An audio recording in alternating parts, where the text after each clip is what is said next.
What's going on? I just got done turning the rear of my car from this to this. I split the how-to videos into two to control the length, so in this video I'm going to cover how I debadged the car and removed the ghosting that remained. And even though I didn't end up using them, I will show you how I painted some badges because they actually came out pretty nice even though I just didn't like the color. Alright, so I'm getting ready to debadge this car. So I'm taking these off and I'm replacing them with different ones. So if you're going to replace them with different ones, then you need to make sure that you mark their current location. So your new one should have come in a template just like this. Make sure you don't throw that out because you're going to need that. So all you do is put the template over the current badges. Then you're going to take some painter's tape and basically we're just going to mark the location of the template. Right there. Okay. So that's perfect right there. And then do this side. Make sure it's lined right. Perfect. That's perfect. Alright, so once you do that, you're good. So once we take these off and we go to install the new ones, all we have to do is put the new ones in here, align it with that corner, and glue them on there, and you're set. So that's step one. Okay, step two is taking these off, but since it's wintertime right now, it's kind of cold, I'm in the garage, I'm gonna heat it up a little bit. Now if you're out in the sun, you might not have to do this next step, but since I'm not and the car is kind of cold, I'm gonna heat it up to make them easier to come off. And you could do it with a blow dryer, or if you have a heat gun, like I have a heat gun, so I'm gonna use my heat gun. Now if you're using a heat gun, make sure that you're not just sitting in one spot. This stuff, a heat gun will melt right through the clear coat and right through your paint, right to the metal, if you just leave it in the spot. You have to use care, you have to use common sense. So make sure you're kind of moving around a little bit and just do it enough to loosen up the paint a little bit to make it easier to come out. Now I'm going to be taking it out with some fishing line, so I'm going to get that ready now. That way when I'm ready to do it, it's just sitting there. And you could do it with floss also, like with high quality floss. So that's good. I'm just going to leave that down here for now. And I'm going to turn this on and heat it up a little bit. Turn it on high, but I'm not lingering in the same spot. I'm kind of, see, I have my thumb there so that I know I'm not really heating this too much.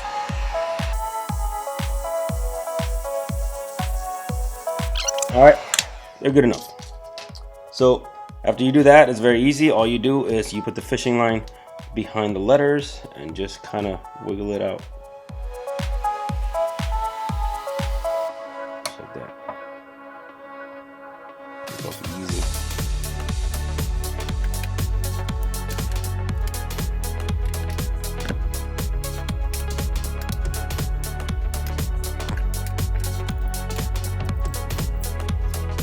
Do the same thing for these.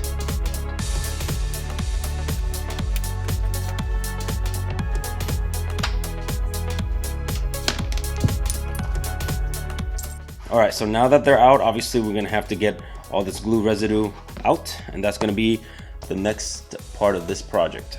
This one's a solid piece and it didn't come with a template, so we're just going to make our own. Basically the same thing. We're going to grab the tape, and of course you only have to do this if you're replacing it. If not, then you just don't do this at all. We're going to grab the tape and we're going to mark the exact location of the bottom of the letters, and then the side where the X, right there where the X ends.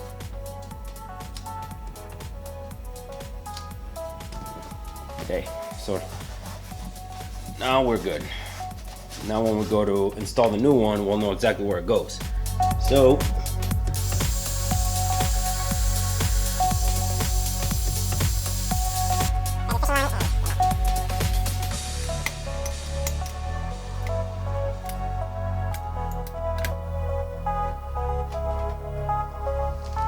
alright, so this is what I'm left with here, and you know how much residue stays behind after you take the badges off kind of changes from car to car, so it's kind of luck of the draw. I actually got left with quite a bit.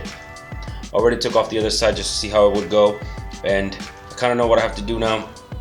It was a pain in the butt, But the first step to do is kind of get off as much of this stuff as you can with your fingers right off the bat. That way, whatever you end up using will have an easier time taking the residue off. I'm gonna use Goo Gone. I've seen people use WD-40. You can use, there's an automotive Goo Gone also that you can get, that you should get actually, instead of the regular Goo Gone. But the most important thing, no matter what you end up using, is that as soon as you're done, you wipe it completely off, you clean the surface, and you buff it out.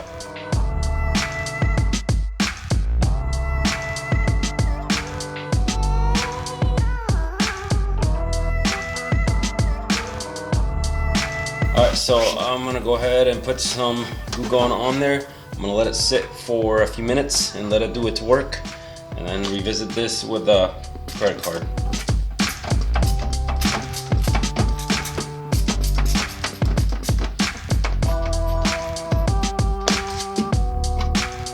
Make sure it's completely covered with it.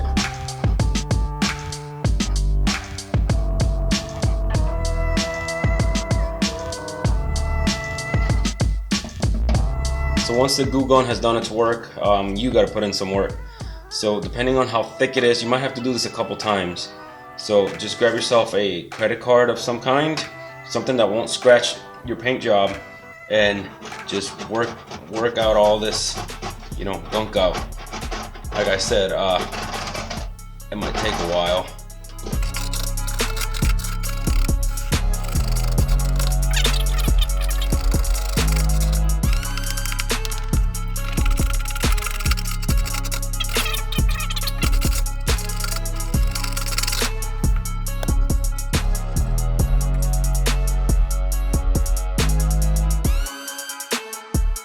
Once you take your badges off and you clean the area, you might find that there's some ghosting left behind, and I hope this camera angle shows it, but I mean, I can see it from here. It's just kind of hard to get in the camera, but you can see like the SUBA, Subaru, and then the all-wheel drive thing down here. So there's ghosting left behind, and you can definitely see it. So you have to get that out. There may also be some scratches left behind, some very micro scratches left behind from getting the badges out. So this is completely clean, and you still have that ghosting back there. So we're gonna get that out. So if you have an older car, you remove the badges, and it's really striking difference, then you might need yourself something strong like rubbing compound. So rubbing compound is very aggressive, and the rubbing compound will actually take out a very small layer of the clear coat. So you don't want to do it too much. But if it's not that bad, like mine's not that bad because this car is fairly new. So you can use polishing compound, which is a little less aggressive than the rubbing compound. So you always want to use the least aggressive thing that'll get the job done. So in this case, I'm going to use polishing compound instead of rubbing compound. I'm not going to put it on a machine or a drill or anything like that. All I'm doing is using just a rag. So I'm going to put a little bit on the rag, and then I'm just going to rub it on there because I want to control exactly how much rubbing I do. And then I'm just going to, get it out. And you should be able to see the difference here. So let's do that.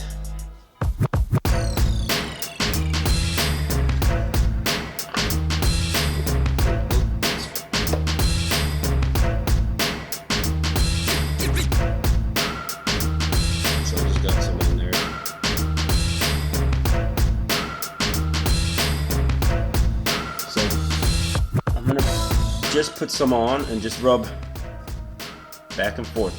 You might see it more now. See that? I don't know if you can see that from that angle, but I can see it clearly now.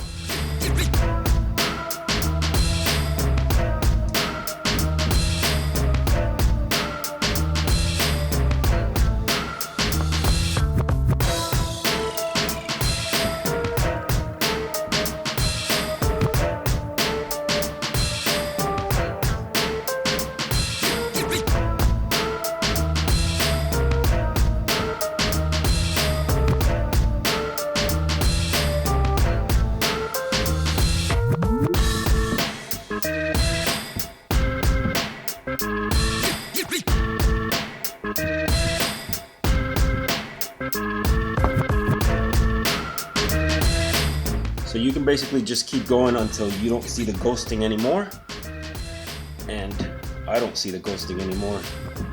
So that's probably good enough. Once you don't see the ghosting anymore, then wipe off the polish.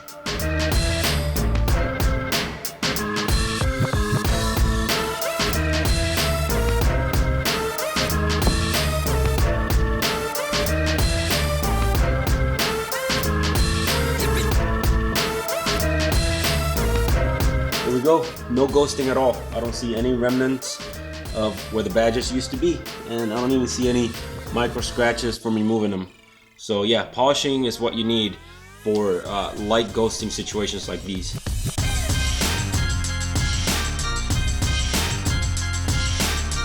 Alright, so what I got going on here is I'm spray painting these badges red. So I ordered these and I was going to put them on in my car, but my car's dark metallic gray and I think the black clashes a bit too much with it. There's not enough contrast there to make it worth it.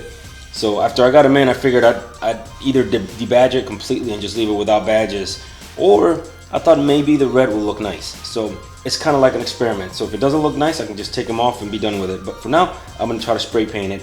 The first step was getting some outdoor plastic paint. So that's what I got there. And this is the outdoor plastic primer. The primer will ready up the plastic to be painted with that. So I'm inside my garage right now because it's kind of cold outside. And even this garage is kind of cold. And these were sitting in here. So what I did is I brought them inside for a while. But if you don't want to do that, you can always put them in like lukewarm water for a little bit if they've been sitting in the garage, just to loosen up the paint a little bit. And make sure you shake it for at least a minute. So after I'm done with this, I'm gonna put 2 coats of this, 1 coat now, another one in about 15 to 20 minutes. Then I'm gonna take it inside to a warm room. I'm not gonna leave it out in the garage, it's kind of cold in here, for a couple of hours. And then I'm bringing it back out here and spray painting it. So I put this little piece of scrap, plastic here, so that I have something to test to see if it's done. That way I'm not touching that. General rule, about 12 inches away. Never start on the actual piece, start kind of like away from it and just kind of do your strokes very slowly and overlap just a couple of times. This doesn't have to be thick. If you put on a thick coat, you're gonna end up ruining it.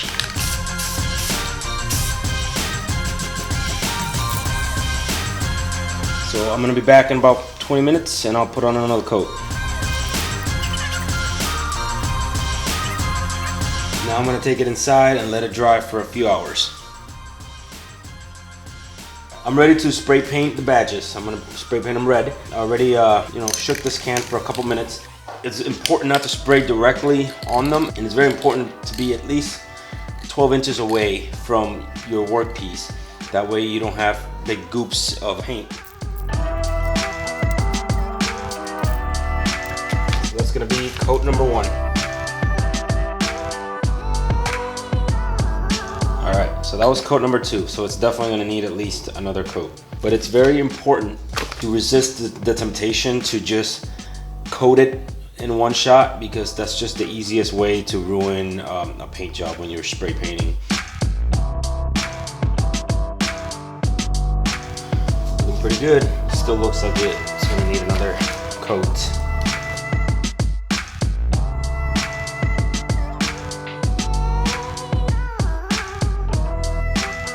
Okay, so now that it's fully painted, I'm gonna take it in the house and I'm gonna put it up on a shelf for a few days. You shouldn't leave it in the garage, you shouldn't leave it anywhere where it's cold, because paint doesn't dry very well when it's cold. It might not even cure properly.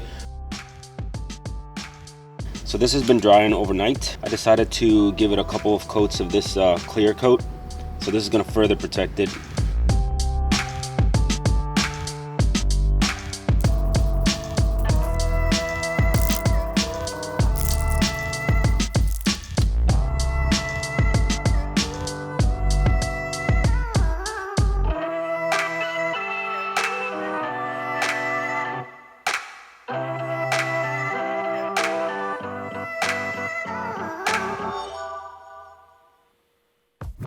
So I'm about done here. I'm about to wax it. We've been using polishing compound, Goo Gone, all kinds of other stuff back here. So we want to make sure we put a coat of protectant on it, and a wax is the way to do that. So I use Colonite 845. You can use whatever you want, whatever you like. I have a video on this if you're interested, by the way.